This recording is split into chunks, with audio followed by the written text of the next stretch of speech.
स्वागत करछि आ गोटे नया भिडियो को। आज आम आ गोटे लंग क्वेश्चन पढ़ा जोटा कि स्तुति चिंतामणि 3700 बोली लिखिं किए भीम भोई +3 फर्स्ट सेमिस्टर पिला जोटा ओडिया ऑनर्स पिला कोर पेपर 8 रो एनईपी 2022 अनुजाई तो यूनिट 3 रो अच्छे आपनकर स्तुति चिंतामणि 3700 बोली यार लंग क्वेश्चन आसे देखो कौ भाई आसूची बहुत बढ़िया लिखा है। स्तुति चिंतामणि भीम भाई बहुत बढ़िया वर्णना कर स्तुति चिंतामणि गुरु एवं शिष्य को संपर्क विषय बहुत बढ़िया वर्णना कर तो जानिबा देखो लंग क्वेश्चन आसुची केमिति लिखिबे तो समस्ते वीडियो को लास्ट तो देखबे ता पूर्व देखु वीडियो देखुंट किंतु आप मैंने चैनल को सब्सक्राइब करना समस्त चैनल को सब्सक्राइब कर दिंतु आगु को आम एभला प्रत्येक क्लास करवा। तो देखो क्वेश्चन कौन आसुची प्रश्न नंबर 1 स्तुति चिंतामणि सप्तत्रिंश बोली हाँ 3700 बोली गुरु और शिष्यों विषय विशेष आलोचना कर माने स्तुति चिंतामणि 3700 बोली तार संपर्क गुरु और शिष्य का संपर्क केमिति रहिबा दरकार से वर्णना कर बोली एठारे क्वेश्चन आसे। तो देखो प्रथम लिखिबे सन्त कवि भीम भोई है भीम भोई सन्त कवि भीम भोई ओडिशार गर्व और गौरव विश्वर अन्यतम श्रेष्ठ कवि होचंती किए सन्त कवि भीम भोई केवल जड़े कवि नुहंती मात्र से कवि नुहंती एकाधार जड़े पंडित दिव्य द्रष्ट समाज संस्कार एवं मानववादी चिंताधार मूर्तिमंत प्रतीक से केवल कवि बोली आम जाना नहीं से मात्र एक कवि बोली नुहे से पंडित दिव्य द्रष्ट समाज संस्कार के कवि सन्त कवि भीम भोई चिंताधार मूर्तिमंत प्रतीक तो जड़े संस्कारवादी स्रष्टा भावे चिरस्मरणीय ओडिया साहित्यर प्रथम विप्लवी कवि कहले अत्युक्त हेब ना प्रचलित जातिभेद प्रथा कुसंस्कार अंधविश्वास और ब्राह्मण्य धर्मर प्रभाव समाज को मुक्त रखापी से सर्वदा चेष्टित थे से समाज को ब्राह्मण धर्मर कौन माने समाज को सुस्थ रखापी बुझीपारे से समाज को सुस्थ रखापी से सर्वदा चेष्टित करते उच्च नीच जाति भेद परिहार पूर्वक प्रत्येक मनुष्य को समान ज्ञान करवा नारी पुरुष को समदृष्टि देखा जगतर मंगल विधान पर निजक उत्सर्ग करवा भीम भोईंकर सारस्वत सृष्टि प्रमुख विशिष्ट माने रचन बहुत बढ़िया लिखाई से माने समाज रे जो भली भाव में उच्च नीच जो भेदभाव संपर्क रोचे से संपर्क को माने भिन्न करके छाड़ी माने समान समस्त समान भाव में रही से वर्णना कर कवितार आम देखा पाई था प्रमुख वैशिष्ट्य। तो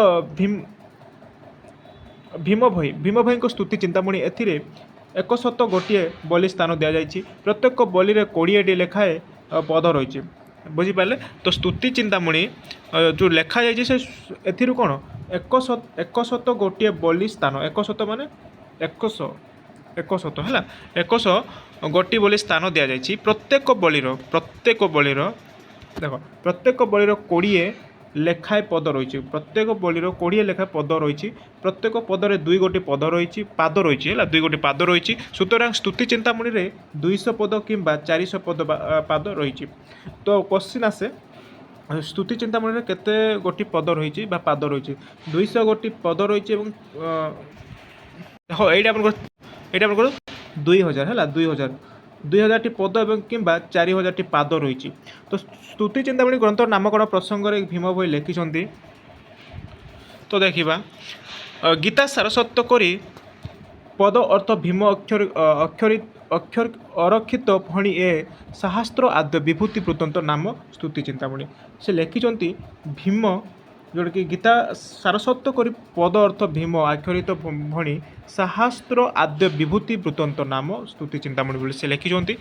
तो गुरु शिष्य हूँ एक अभिन्न माने गुरु नहीं तो शिष्य मध्य नहीं एटा कह जाए गुरु शिष्य हूँ एक अभिन्न।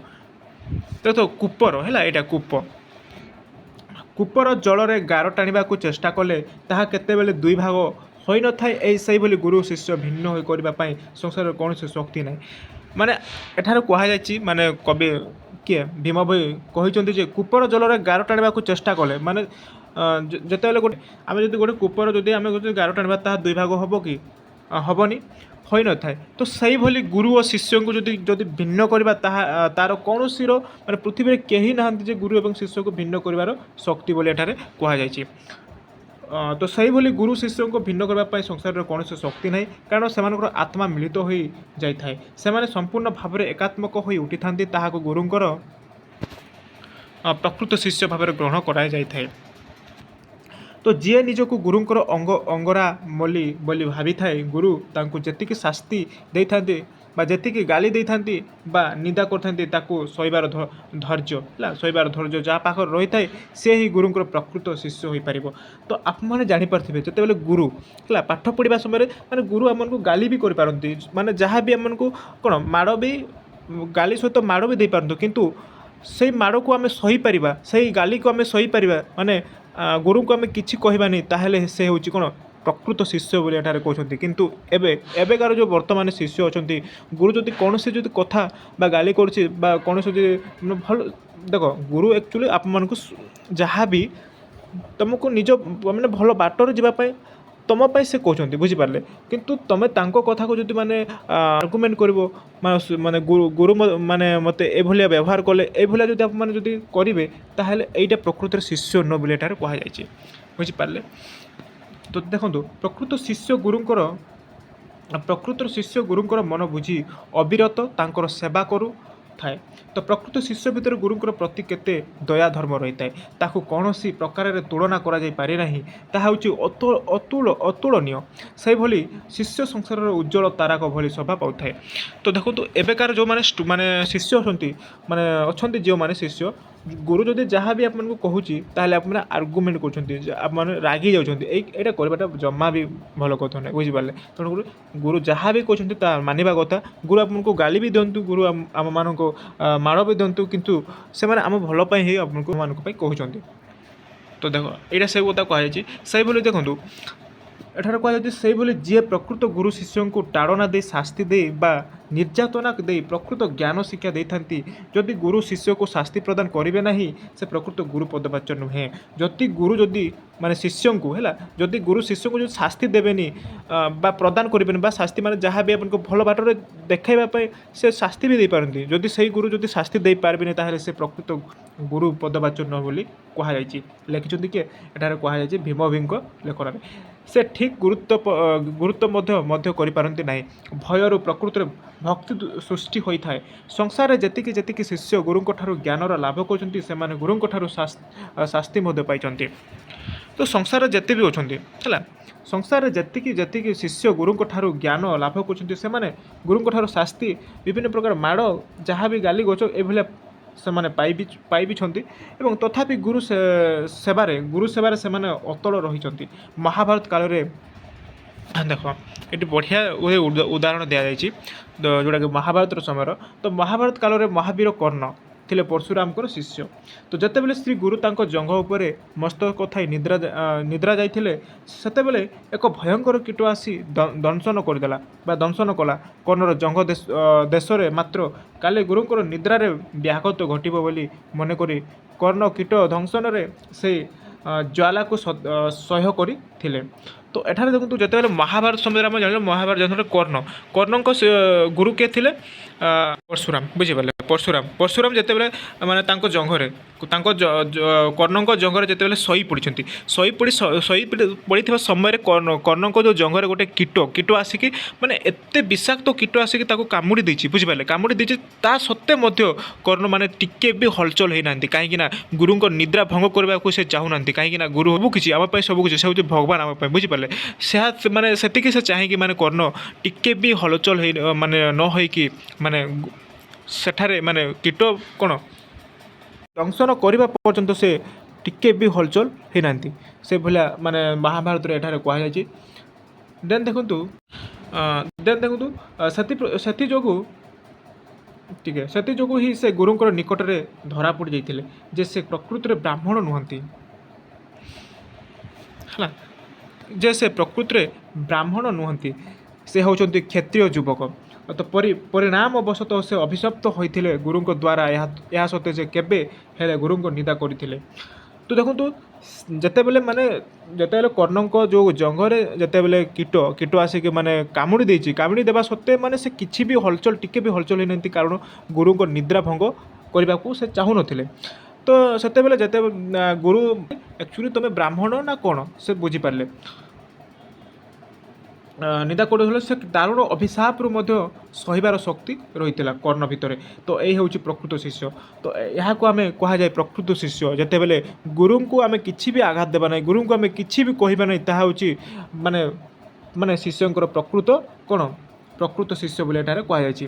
ତ ତେଣୁ କବି ଏଠାରେ କହିଛନ୍ତି ଯେଉଁ ଶିଷ୍ୟ ଗୁରୁଙ୍କର ପ୍ରଦତ୍ତ ସମସ୍ତ ଦଣ୍ଡକୁ ସମସ୍ତ ଶାସ୍ତିକୁ ଈଶ୍ୱରଙ୍କ ଆଶୀର୍ବାଦ ବୋଲି ଦେଖ ଈଶ୍ୱରଙ୍କର ଆଶୀର୍ବାଦ ବୋଲି ମନେ କରିଥାଏ, ସେ ହେଉଛି ପ୍ରକୃତ ଶିଷ୍ୟ। ମାନେ ଯେଉଁମାନେ ମାନେ ଯେଉଁ ଶିଷ୍ୟମାନେ ଈଶ୍ୱରଙ୍କର ଆଶୀର୍ବାଦ ବୋଲି ମନେ କରିଥାନ୍ତି ସେ ହେଉଛି ପ୍ରକୃତ ଶିଷ୍ୟ ବୋଲି ଏଠାରେ କୁହାଯାଇଛି। ସେହି ଗୁରୁଙ୍କ ଠାରୁ ପ୍ରକୃତ ଜ୍ଞାନ ଲୋକ ଲାଭ କରିଥାଏ। ପୁଣି ଯଦି ଶିଷ୍ୟ ଗୁରୁଙ୍କର ସମସ୍ତ ଆଦେଶକୁ ଗ୍ରହଣ କରେ ନାହିଁ କିମ୍ବା ତାଙ୍କର ସେବା କରେ ନାହିଁ, ତାହେଲେ ସେ ପ୍ରକୃତ ଶିଷ୍ୟ ହୋଇପାରିବ ନାହିଁ।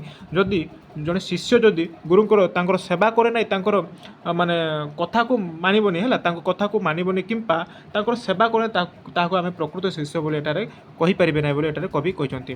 ତ ସେ ଗୁରୁଙ୍କର ଦୟା କିମ୍ବା କରୁଣା ଲାଭ କରିବା ପାଇଁ ଅସମର୍ଥ ହୋଇଥାଏ।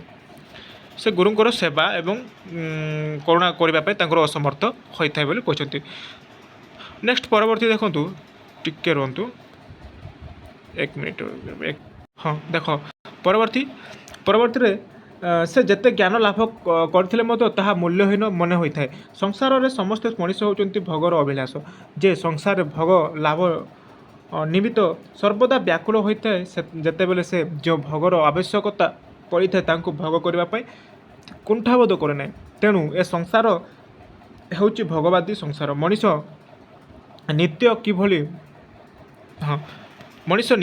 ନିତ୍ୟ କିଭଳି ନୂତନ ବସ୍ତୁକୁ ଭୋଗ କରିବା ଏବଂ ଆନନ୍ଦ ଲାଭ କରିବ, ସେଥିପାଇଁ ବୈକୁଳ ହୋଇଥାଏ, ତାହା ବା ବିକଳ ହୋଇଥାଏ ହେଲା, ବିକଳ ହୋଇଥାଏ। ତାକୁ ବସ୍ତୁତଃ ଜଡ଼ବାଦୀ ଭାବରେ ପରିଚିତ କରିଥାଏ। ମାତ୍ର ମଣିଷ ଯଦି ଧନକୁ କେବଳ ଭୋଗରେ ଲଗାଇବାକୁ ପ୍ରୟାସ କରେ, ତେବେ ତାର ପ୍ରକୃତ ମୁକ୍ତି ସମ୍ଭବ ନୁହେଁ। ତେଣୁ ଜଗନ୍ନାଥ ଦାସଙ୍କର ପରମ ଭାଗବତ ଗ୍ରନ୍ଥରେ ଉଲ୍ଲେଖ କରାଯାଇଛି। ତ ଦେଖ ଏଠାରେ କୁହାଯାଇଛି କବି ମାନେ ମଣିଷ ମାନେ ବିଳାସ ବସ୍ତୁ ପାଇଁ ମଣିଷ ଯଦି ନିଜର ନୂତନ ବସ୍ତୁକୁ ଭୋଗ କରିବା ପାଇଁ ମାନେ ସେ ଲୋଭ କରିବା ପାଇଁ ଆନନ୍ଦ ଲାଭ କରିବା ପାଇଁ ସେଥିପାଇଁ ବୈକୁଳ ହୋଇଥାଏ ବା ବିକଳ ହୋଇଥାଏ, ତାହାକୁ ବସ୍ତୁତଃ ବା ଜଡ଼ବାଦ ଭାବରେ ପରିଚିତ କରିଥାଏ। ମାତ୍ର ମଣିଷ ଯଦି ଧନକୁ କେବଳ ଭୋଗରେ ଲଗାଇବାକୁ ପ୍ରୟାସ କରେ, ତେବେ ତାର ପ୍ରକୃତ ମୁକ୍ତି ସମ୍ଭବ ନୁହେଁ ବୋଲି ଏଠାରେ କୁହାଯାଇଛି। ତେଣୁ ଜଗନ୍ନାଥ ଦାସଙ୍କ ପରମ ଭାଗବତ ଗ୍ରନ୍ଥରେ ଉଲ୍ଲେଖ କରାଯାଇଛି। ଦେଖନ୍ତୁ ଏଠାରେ କୁହାଯାଇଛି ଧନ ଅର୍ଜନେ ଧର୍ମ କରି ଧର୍ମ ପ୍ରପାତେ ନରହରି। ତ ଧନ ଅର୍ଜନେ ଧର୍ମ କରି ହେଲା, ଧର୍ମ ପ୍ରପାତ ନର କରି ମାନେ ସଂସାରରେ ଧନ ଅର୍ଜନ କରିବା ପାଇଁ ମଣିଷକୁ ଅନେକ ସୁଯୋଗ ଜଟିଥାଏ। ସେ ଲାଳସାରେ ହେଲା, ଏଇଟା ଲାଳସାରେ ବଶବର୍ତ୍ତୀ ହୋଇ ଧନ ମଧ୍ୟ ରୋଜଗାର କରିଥାଏ, ତାକୁ ସେ ଉଡ଼ାଇଥାଏ ଏବଂ ବିଳାସ ବ୍ୟସନ ଓ ଆଡ଼ମ୍ବରପୂର୍ଣ୍ଣ ଜୀବନଯାପନ ମଧ୍ୟ କରିଥାଏ ବୋଲି କହିଛନ୍ତି। ଗୁରୁ ସର୍ବଦା ଶିଶୁକୁ ନିଜର ଜୀବନଠାରୁ ଅଧିକ ବୋଲି ମନେ କରିବା ଆବଶ୍ୟକ, କାରଣ ସେ ହେଉଛନ୍ତି ତାଙ୍କର ପ୍ରକୃତ ସେବାକାର। ପ୍ରକୃତ ସଂସାରରେ ଗୁରୁ ଓ ଶିଷ୍ୟଙ୍କ ମଧ୍ୟରେ ସମ୍ପର୍କ ହେଉଛି ଅନାବିଳ। ତ ଏତିକି ଆପଣମାନେ ଲେଖିବେ ଲଙ୍ଗ କୋଶ୍ଚିନ୍, ବୁଝିପାରିଲେ। ମାନେ ଏଠାରେ ବହୁତ ବଢ଼ିଆ ସେ ମାନେ ଲେଖିଛନ୍ତି, ଯେଉଁଟାକି ଗୁରୁ ଏବଂ ଶିଷ୍ୟଙ୍କ ସମ୍ପର୍କ କେମିତି ରହିବା କଥା ଏବଂ ତାର ଜଣେ ବ୍ୟକ୍ତି ତାର ଧନ ଅର୍ଜନ ପାଇଁ ତାର ଧନର ମାନେ ଲାଳସାରେ ସେ କେମିତି ମାନେ ସମସ୍ତଙ୍କୁ ମାନେ ଭୁଲି ଯାଉଛନ୍ତି, ସେଇ ବିଷୟରେ କୁହାଯାଇଛି। ଲାଳସା ବର୍ଷତି ହୋଇ ଧନ ମଧ୍ୟ ରୋଜଗାର କରିଥାଏ, ତାକୁ ସେ ଉତ୍ସାହୀ ବା ଉଡ଼ାଇଥାଏ। ମାନେ ଦେଖନ୍ତୁ ଏତିକି ଲେଖିବେ ଆପଣମାନେ, ଲଙ୍ଗ କୋଶ୍ଚିନ୍ଟି ଆସିବ। ଏଇଟା ଆପଣଙ୍କର ବହୁତ ଇମ୍ପୋର୍ଟାଣ୍ଟ ଲଙ୍ଗ କୋଶ୍ଚିନ୍ ତ ଆସିବ। ତାହେଲେ ଏଇ କୋଶ୍ଚିନ୍ଟିକି ଗ୍ୟାରେଣ୍ଟି ଆସିବ ହେଲା, 100% କୋଶ୍ଚିନ୍ ଆସିବ, ଲେଖିବେ, ବୁଝିପାରିଲେ। ତ ଫର୍ଷ୍ଟ ସେମିଷ୍ଟାର ପିଲାମାନଙ୍କ ପାଇଁ এই କୋଶ୍ଚିନ୍ ବହୁତ ଇମ୍ପୋର୍ଟାଣ୍ଟ ଥିଲା। ଆଶା କରୁଛି ଆମକୁ କିଛି ମାତ୍ରାରେ ଭିଡ଼ିଓ ଭଲ ଲାଗିଥିବ। এই PDF ଯଦି ଚାହୁଁଛନ୍ତି ତାହେଲେ ମୋତେ କମେଣ୍ଟ କରି କହିବେ ହେଲା, କମେଣ୍ଟ କରି କହିବେ ୟେସ୍ ସମସ୍ତେ ୟେସ୍ କରିବେ, ତାହେଲେ ମୋ PDF ଟେଲିଗ୍ରାମରେ ସମସ୍ତଙ୍କୁ ଛାଡ଼ିଦେବେ। ସମସ୍ତେ ଟେଲିଗ୍ରାମରେ ଜଏନ୍ ହୁଅନ୍ତୁ। ତ ଆଜି ପାଇଁ ଏତିକି ଥାଉ।